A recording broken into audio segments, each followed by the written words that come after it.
पश्चिम बंगाल में बीजेपी ने जो दावा किया था आखिरकार उसे पूरा कर दिखाया। 15 साल बाद बंगाल की सत्ता पर काबिज टीएमसी को उखाड़ फेंका। दरअसल बीजेपी ने बंगाल जीतने का सपना 12 साल पहले देखा था, जिसे पीएम मोदी और अमित शाह की जोड़ी ने इस बार के चुनाव में साकार कर दिया। लेकिन बीजेपी को यह ऐतिहासिक जीत यूं ही नहीं मिली। इसके पीछे बीजेपी के चाणक्य अमित शाह और उनके वो धुरंधर थे जिन्होंने दीदी के किले को ढाने में पूरी ताकत झोंक दी। देखिए इस खास रिपोर्ट।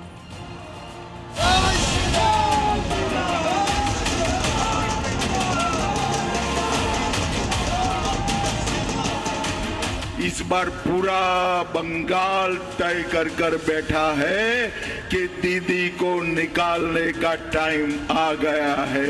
आज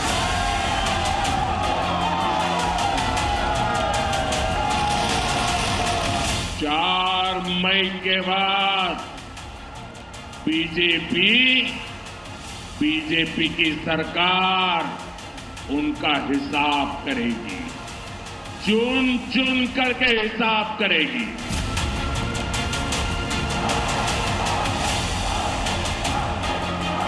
ममता का समय पूरा होता है 4 तारीख को और 5 तारीख को आपका टाइम चालू होता है।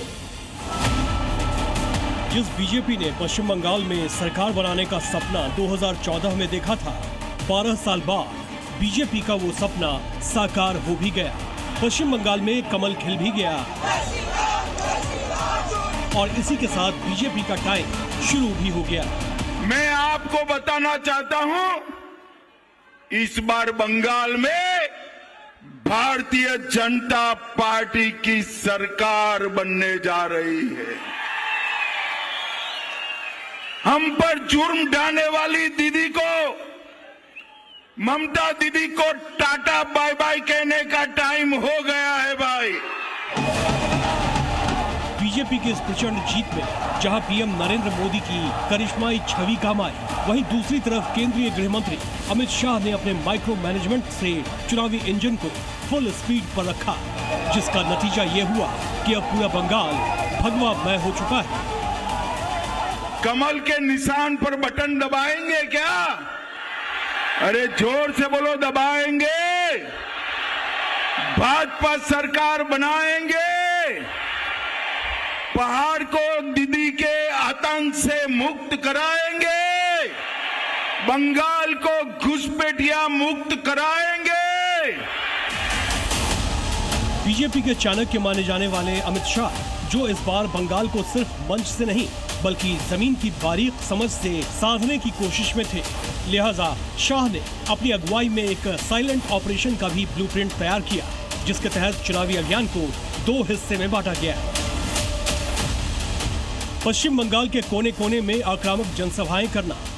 दूसरा प्लान, स्थानीय नेताओं के साथ वॉर रूम में चुनावी रणनीति बनाना।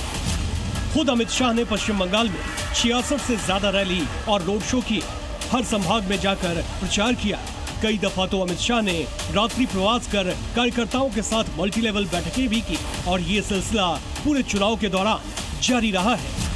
इतना ही नहीं, शाह ने बंगाल की धरती पर कमल खिलाने की बागवानी केंद्रीय नेतृत्व के नेताओं को भी सौंपी, जिनमें शामिल थे भूपेंद्र यादव और सुनील बंसल। दरअसल बीजेपी कोर टीम के सदस्य भूपेंद्र यादव 2021 से ही बंगाल में तैनात थे। वो पश्चिम बंगाल में बीजेपी की सर्वे टीमों की मॉनिटरिंग कर रहे थे। भूपेंद्र यादव पश्चिम बंगाल की हर सीट का डेली अपडेट लेते थे। ठीक इसी तरह अमित शाह ने सुनील बंसल को भी 2021 से ही बंगाल में तैनात कर दिया। सुनील बंसल को चुनाव प्रभारी बनाते हुए बूथ से स्टेट लेवल तक मैनेजमेंट का जिम्मा सौंपा गया। सुनील बंसल ने बीजेपी कैंपेन को डोर टू डोर पहुंचाने का काम किया। बीजेपी चुनाव को कितना गंभीरता से लेती है, इसका अंदाजा आप इस बात से लगा सकते हैं कि अमित शाह ने केंद्रीय नेतृत्व के साथ साथ स्थानीय नेताओं को भी अपनी कोर टीम में शामिल किया, जिन्होंने टीएमसी के किले में न सिर्फ सेंध लगाई बल्कि बंगाल में बीजेपी का परचम भी लहरा दिया। आखिर वो नेता कौन थे, ये भी जान लीजिए।